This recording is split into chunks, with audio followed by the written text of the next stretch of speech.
High, আমি Rebecca. আর আজকে কি বলতো, আজকে আমার বার্থডে। তো আমি ভেবেছি আজকের থেকে তোমাদের সাথে আমার লাইফস্টাইলে কিছু কিছু ঘটনা ব্লগের মাধ্যমে তোমাদেরকে শেয়ার করব। তো জানি না সেটা ভালো হবে না খারাপ হবে, তোমাদের সহযোগিতা তোমাদের সাপোর্ট ছাড়া কিন্তু আমার একদমই ভালো লাগবে না। তো অবশ্যই আমাকে সাপোর্ট করো। আর যদি কোনো ভুল কিছু বলে থাকি বা তোমাদের খারাপ লেগে থাকে, কোনো কিছু যদি আমার খারাপ লেগে থাকে, তোমরা কিন্তু অবশ্যই কমেন্টের মাধ্যমে আমাকে সেটা ঠিক করিয়ে দিও। আমি কিন্তু একদম কিছু মনে করবো না, ঠিক আছে?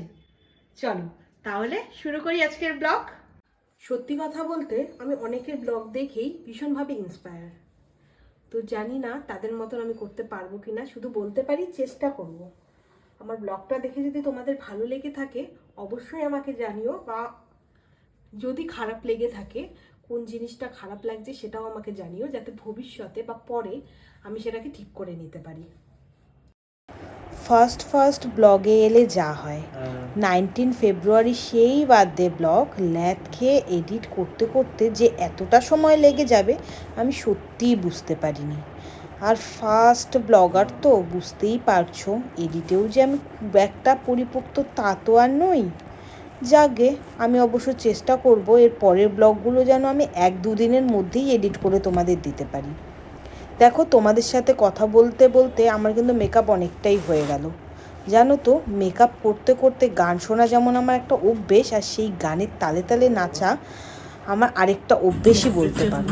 দেখো, সেই পাগলামি একটা তোমাদেরকে দেখাই।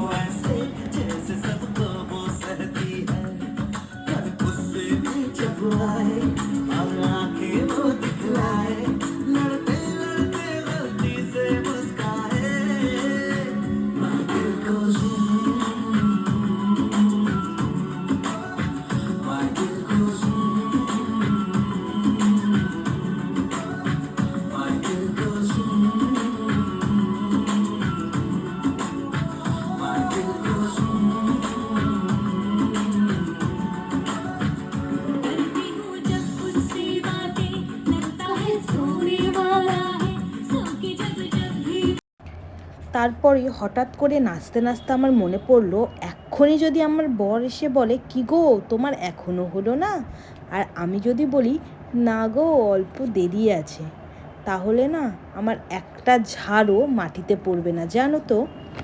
এই ভেবে যতটুকু বাকি ছিল তাড়াতাড়ি করে কমপ্লিট করছিলাম। আর দেখো, তোমাদের সাথে গল্প করতে করতে কিন্তু আমি বাকিটাও ফুল রেডি হয়ে গেলাম।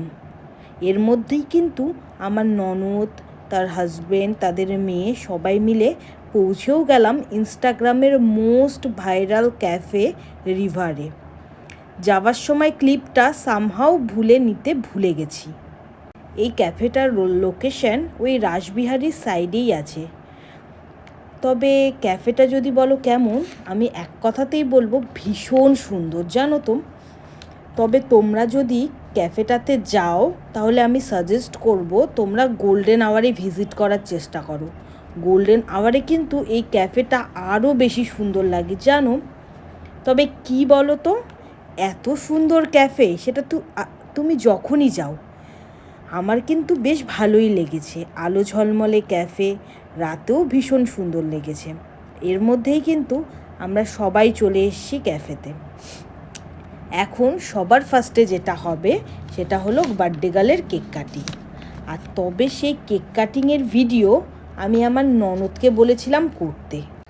দুঃখের কথা কি আর বলবো, সে ক্যামেরা ধরেছিল ঠিকই, কিন্তু সেই ক্যামেরার অন বাটনটা প্রেস করতেই সে একদম ভুলে যায়। তো আমার ভিডিও হয় না, কি আর করা যাবে বলো। যাকগে, দেখবে এরকম অনেকের সময়ই হয়, অনেকের সাথেই হয় যে আমরা কোনো স্পেশাল মোমেন্ট ক্যামেরাবন্দি করার জন্য ক্যামেরা ধরে থাকি ঠিকই, কিন্তু সেটা অন করতে ভুলে যাই। যাকগে, নিজেকে নিজে সান্ত্বনা দিয়ে সবাই মিলে রিভার্স ক্যাফেতে স্টার্টার সাটিয়ে দিয়ে আমরা এবার চলে গেছিলাম কিন্তু পার্ক স্ট্রিটের বিখ্যাত সেই হোটেল মাটন খিচুড়ি স্পেশালিস্ট প্যানেসিয়াতে। সেখানে গিয়ে দেখো সবাই মন দিয়ে সেই মাটন খিচুড়ির সাথে ইলিশ মাছ ভাজা আর বেগুন ভাজা খাচ্ছিলাম। সেখান থেকে পেট পুজো করে সবাইকে টাটা করে বেরিয়ে গেছিলাম কিন্তু বাড়ির উদ্দেশ্যে। তোমাদের যদি ভিডিওটা ভালো লেগে থাকে তাহলে